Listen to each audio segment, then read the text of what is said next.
Welcome back to the 628 Dirt Rooster channel, where hobby beekeeping is a way of life. He's growing hair. Here's a quick little once over of the surroundings.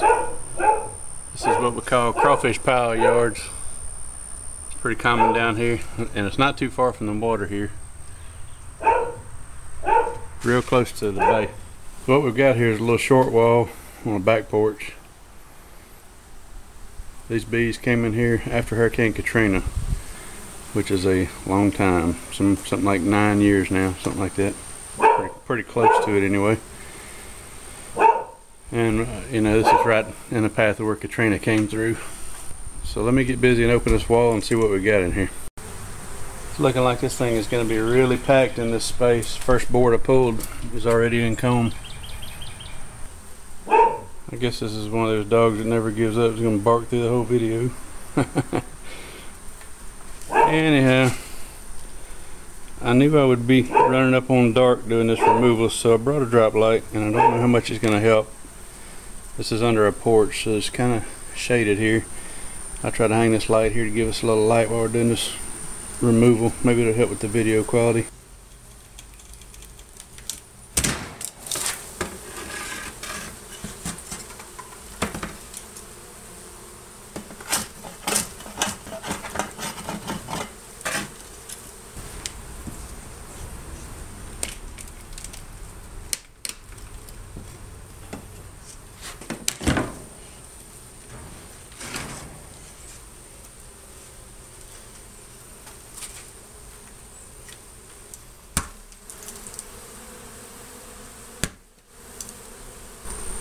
Alright, they don't stop there. They've made it past that stud into the next cavity. If they go through this whole wall, I'm going to be in trouble. No, they don't go down. I see openings in the board down there where they're not taking up space, not coming in and out. Maybe 2 stud cavities? Let's see.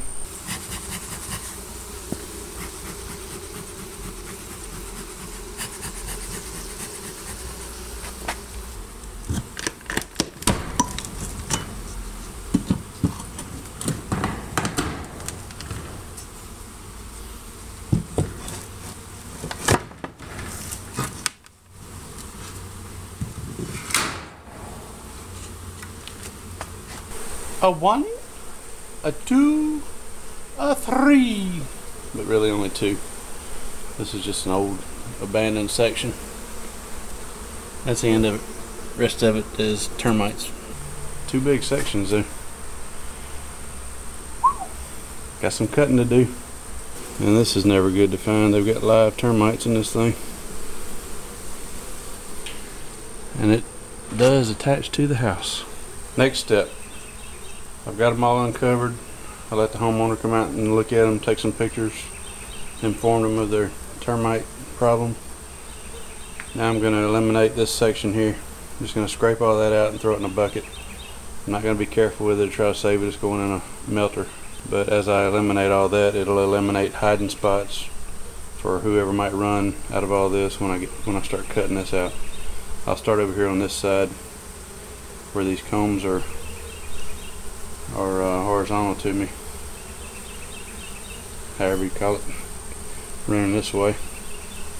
I'll start cutting those out from the left side and work my way towards this and vacuum as I go, looking for the queen the whole while. And I didn't bring a queen clip. I totally forgot, but I did bring a curler cage, so if I find her, I'll be able to pop her in there and they'll still be able to get to her to tender.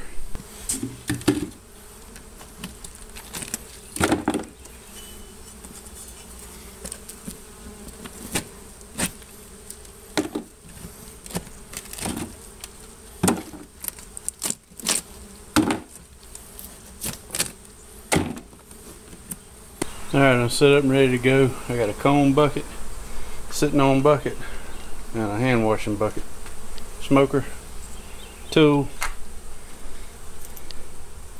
knife to cut the comb off.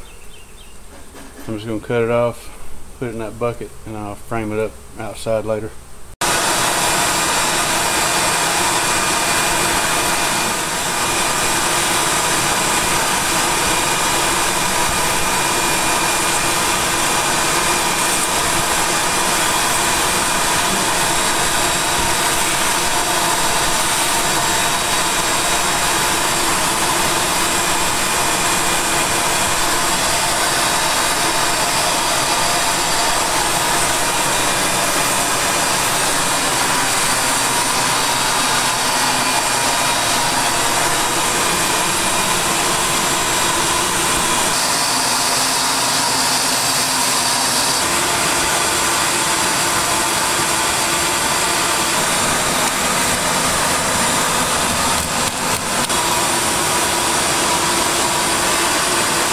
We're right at the end of privet bloom, and we've had the tie-tie bloom already in the maple, so I anticipated this thing being full of honey. I'm on the third comb in, getting into some pretty heavy honey. This little piece right here was somewhere in that area, and it's about full. Not quite ready to cap yet, but it's pretty heavy, and it's good and dry. It's not dripping too bad. So probably a lot of this is going to be honey. And there's this whole front panel is brood. That's why they're so evenly covered on it. Hey, all you beekeepers out there, what's the first thing anybody asks you when they find out you're a beekeeper? Do you ever get stung? Not today. They're being real gentle. I got hit on the finger once when I accidentally grabbed one, and I got hit on the finger again when I was moving a little too fast. Sometimes I get my rear end handed to me, but not today. It's going good. I'm enjoying myself. It's cool out here. I'm not sweating too bad. The bees are gentle. They're strong. They're not diseased. They hadn't been sprayed. It's going awesome. This house, this porch anyway, is so rotten. I stuck my knife in there to have a place to put it. The board's hollow. Termites. As I go through this, I'm vacuuming one side clean, looking for the queen the whole time. She's probably not going to be on this side, but when I get through that side, I flip it over and continue my search. And if I don't see her, I'll just tear this off, vacuum all the bees off of it, and put it in my bucket. I had to bring all this out to the truck so I could show it to you. All that long comb that I thought was going to be full of honey. It's all full of brood and pollen. It's all pollen if you don't know what that looks like. All the different colors. And this is all brood.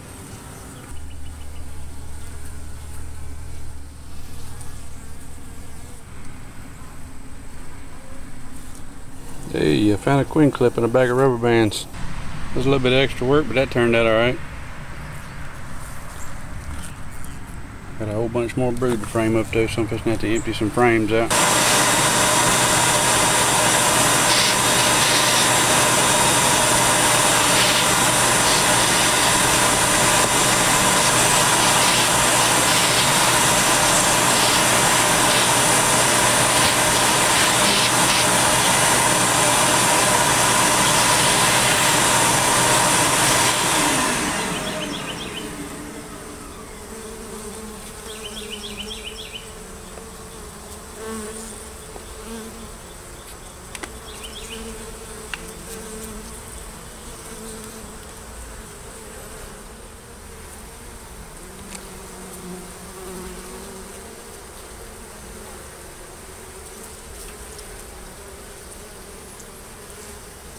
This whole piece is good laid brood, but it's all drone brood, so I'm going to eliminate it as soon as I get this bee out of the back of my hair.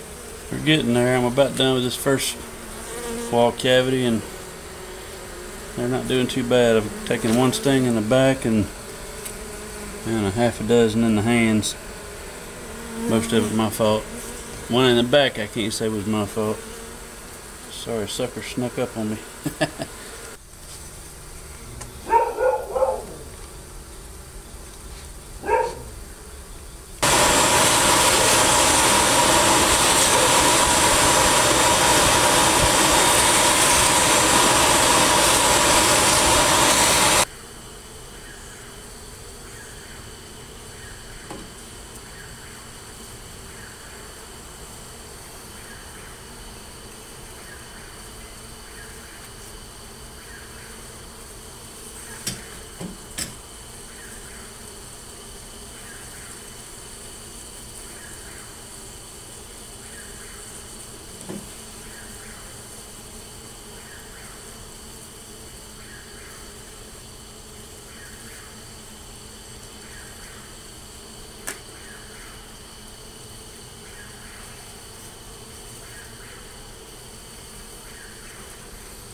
Oh, I'm right down to the last of it.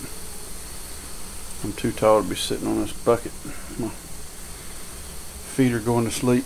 Okay, here's our hive 42 or 43 hours or so after our cutout. I came back by to check on them and to turn them loose, and they had already found their way around my tape. So as a rule of thumb, if I don't know if I got the queen or not, I lock them in for 48 hours, and they always stay with the box after 48 hours. A lot of people lock them in longer on swarm captures and stuff. Even on swarm captures, 48 hours is my rule. I lock them in for 48 hours and I never have one leave. Once in a while they'll breach my blockade or whatever I've got set up, and I've lost a swarm once that way. I think it was, and I did a video on it. It had a hole in the bottom of the nuke box I had put them in. But 48 hours is good. If you leave them in there 48 hours, they pretty much establish that as their home, and they'll stay. So these had found their way out, and I don't know how soon. I know they weren't out yesterday, so they were at least 36 hours, I guess, in the box. So I'm about to take my vac basket out.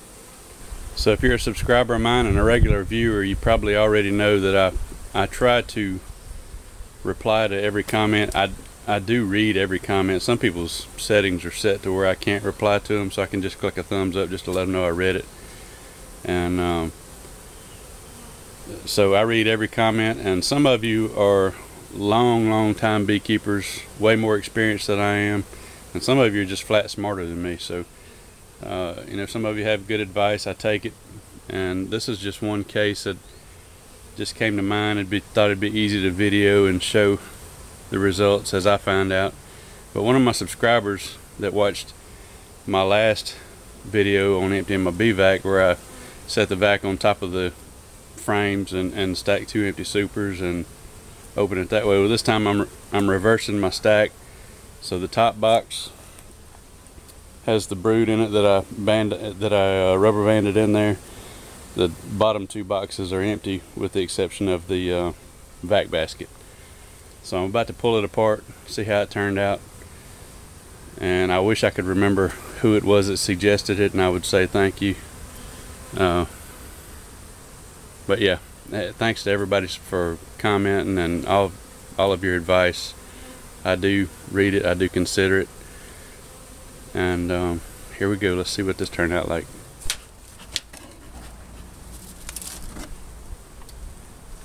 It looks like they're working the brood. That's a good sign. Sometimes they'll abandon it. That's why when I don't know if I got the queen on the cutout, I'll lock them in, because if they don't like that brood, they'll take off. Just like a swarm would if you didn't lock them in.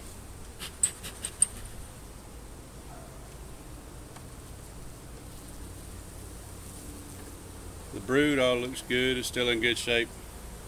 I don't see any queen cells off of it, so I must have got the queen, because there were eggs in there, and if I didn't get her, they would make it some queen cells by now.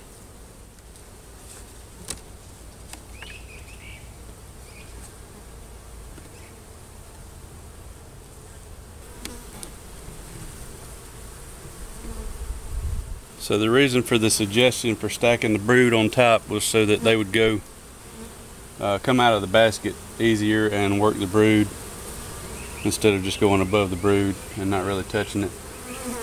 And it looks like it's worked pretty well. The bottom boxes have a lot of bees in them, but the basket is just about empty. So I'm gonna remove the basket, and then there's not much in there. They're just on the outside of it, crawling around on it. So I'm going to set it up on the entrance of the hive just like I did last time. And then I'm going to start removing these boxes.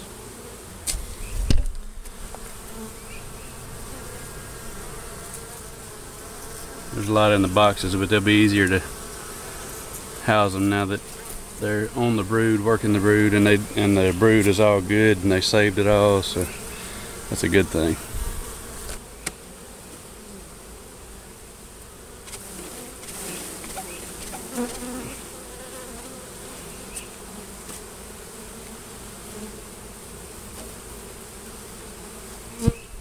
And when I set this up, this bottom board was already screwed to this box. So I'm just gonna transfer all the frames over into this box. The majority of the bees are in it already anyway.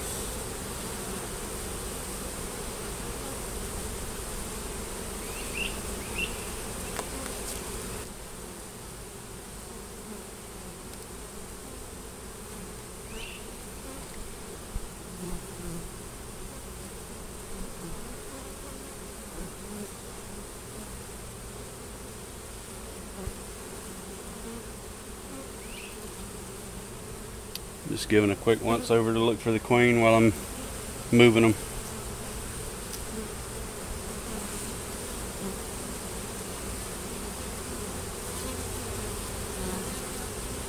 I think that's going to be a really nice hive. It's got a lot of brood in it right now that survived the cutout. Some of it I fed to the chickens. It was late, I was tired, and I didn't have a whole lot of room left, so some of it I just abandoned, especially the pieces that had a lot of drone brood on it. So that's it. That's the end of that cutout. Thank y'all for watching. Thanks again to the subscriber who made the suggestion to put the brood over the basket. And stay tuned for the next one.